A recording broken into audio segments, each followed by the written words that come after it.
This copyrighted telecast may not be reproduced, retransmitted, or used in any form without the authorized written consent of NASCAR Broadcasting. NASCAR would like to thank all of our loyal fans for your continued support, and we hope you enjoyed today's broadcast. Other teams have been getting brand new trucks, and Johnny hasn't wrecked any, but I think Jimmy Spencer is all of a sudden slow on the racetrack, and he's up against the wall. It looked like he got into the wall, but he was not in the wall.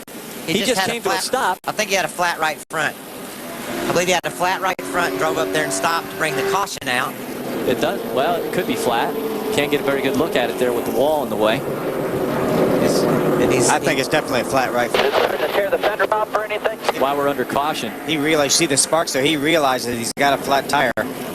He's going to drive that truck up to the top of the racetrack. As you mentioned, Michael, he stops. And again, I think NASCAR will probably frown on this. He even scrubbed against the wall. And behind the 30 of Tabo, and that's the truck they actually started the season almost swapping. Chad Chapman started the season in that 30 truck. And it was Fiddleback Racing that Todd Bodine started the season with. Fiddleback Racing essentially went out of business, and Jeff Weiler took up the remnants of that team and started a new team with Tony Furr. Let's see if we can take a look at what happened. Caution on the racetrack. This is a break for Jimmy Spencer, like you said, Phil. He'll get right back on the lead lap.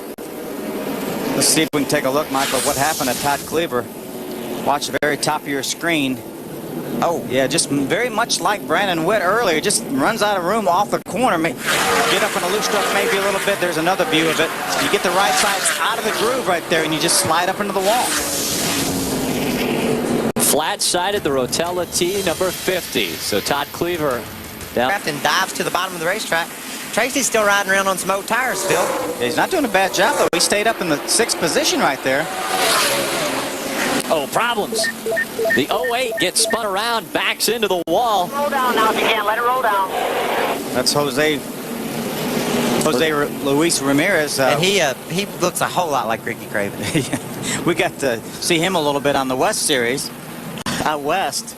There he is. He drives in the corner just a little bit too hard. Looks like he was going to run into the back of the 65, and it looked like he locked the brakes up a little bit.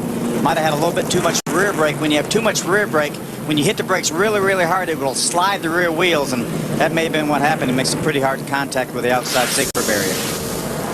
Story on Johnny Benson. Just before that caution came out, I was telling you that Johnny Benson really hasn't wrecked any trucks this year. Whoa. And that's part of the reason. But there goes Spencer. He's going to go around as he tries to get to the inside of Todd Bodine.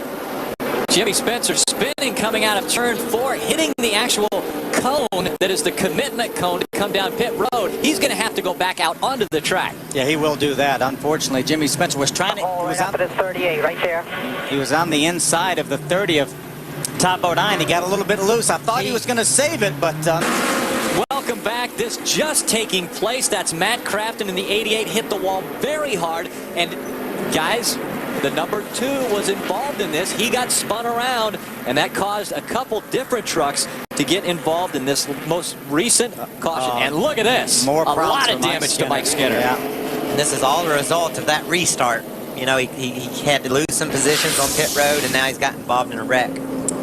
Let's take a look. There's Jimmy Spencer on the bottom of the racetrack. Remember, he was on the bottom of the racetrack earlier, spun on the inside. They make a little contact with the 17 of David Rudiman, turns him around. Skinner running the back of the 88. Mike Skinner ran in the back of Matt Crafton in the 88. Matt's going to take it straight to the garage area. A lot of damage to the Menard Chevrolet.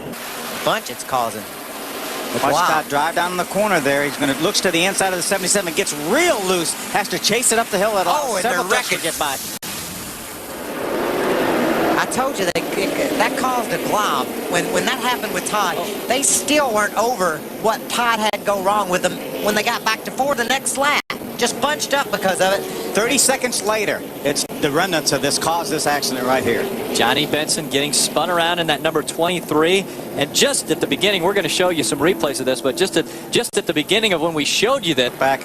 There's Todd. Johnny was on the inside of Todd. He just got loose, it looked like there. Bill Lester did a great job avoiding him. Unfortunately spun. Ricky Craven probably got hit in the back and spun around. And so did Kelly, I imagine, or else she just didn't know the wreck was going on. She might have gotten hit in the back, though, so But watch Johnny. He just gets her down on the inside and gets loose underneath of him. We saw this happen to Craven here a year ago. It's very easy to do. Bill Lester does a great job of avoiding the 23. As hard as Ron Hornaday can.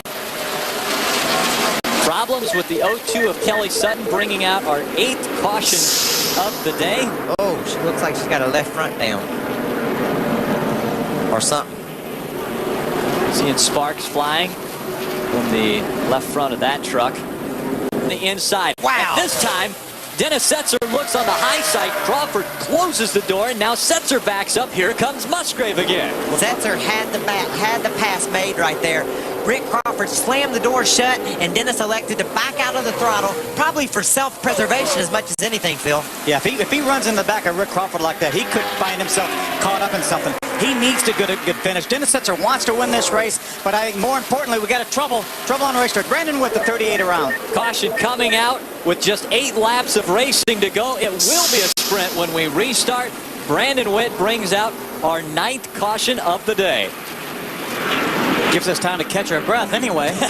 We'll need it too, as those 3 trucks were separated from the rest of the field by 3 seconds, but only 0.2 of a second separated the 2.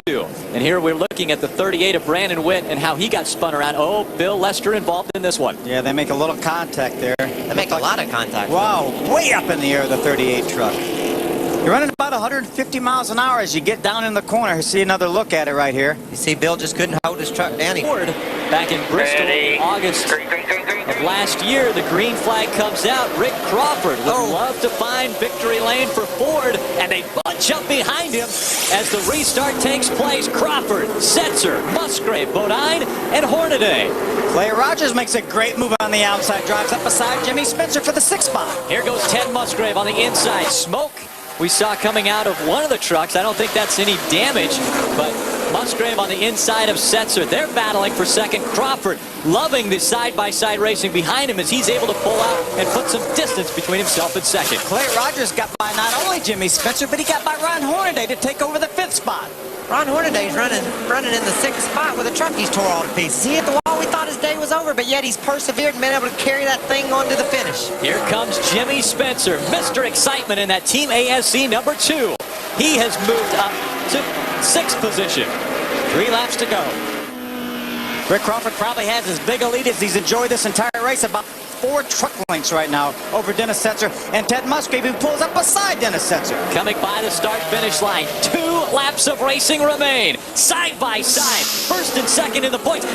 Ted Musgrave gets sideways. He gets into the side of the 46 of Dennis Setzer. Musgrave has to check up to not have a problem. And we saw the 2 of Jimmy Spencer all the way on the apron. So Spencer, the man on the move, but the man in front is the 14 of Rick Crawford. He's put some distance between himself and Dennis Setzer. All he has to do is stay out in front for 1 more mile. The white flag flies for Rick Crawford. What a great win this would be for Rick Crawford. As much struggle as they've had this year, he and Cowboy, they got a good relationship. Wow. He did it when it counted, too, Phil. He had a restart with 5 to go, and he was able just to make that truck stick and drive away from these guys. Take all question out of the equation. Rick Crawford listening to his spotter Milt as he comes out of turn number 4. Behind him, Spencer just spun Todd out. Todd Bodine gets spun around, but Rick Crawford will win the Sylvania 200. Dennis Setzer, Ted Musgrave coming home 2nd and 3rd. Great run for Clay Rogers. That's what I'm talking about. I think that was Rick Crawford there. You think he's happy? Dogfight. I've never been more proud of a team in my life. You guys fought and fought and fought. Unbelievable. Kevin Cowboy Starlin letting his team know how proud he is of the performance they put on today. And they should be proud of him, too. With 5 to go, with all those guys lined up on you, eating at your tailgate, he was able to put his best 5 laps of the day together, Phil. Just coming off of turn 4, Rick Crawford was out in front, and behind him, the problems took place. See if we can take a look at what happened with Jimmy Spencer and Todd Bodine. You see Jimmy, they drive in turn number 3. Jimmy drives down to the inside. Todd's on the very bottom of the racetrack. Jimmy slides up just a little bit, makes some contact with Todd Bodine and turns him around. Todd Bodine able to straighten the truck back out. Wow, he's lucky that no one caught him, because these guys are hammered down for the checker flag. Especially Jack Sprague, the red truck on the inside. Here we see Jimmy on the inside. He runs across the apron, then slides up in the center of the corner. Makes a little bit of contact. All clear, come on, right to the checkers. This copyrighted telecast may not be reproduced, retransmitted, or used in any form without the authorized written consent of NASCAR Broadcasting. NASCAR would like to thank all of our loyal fans for your continued support, and we hope you enjoyed today's broadcast. This has been a special presentation of ABC Sports, spanning the globe to bring you the biggest events in the wide world of sports.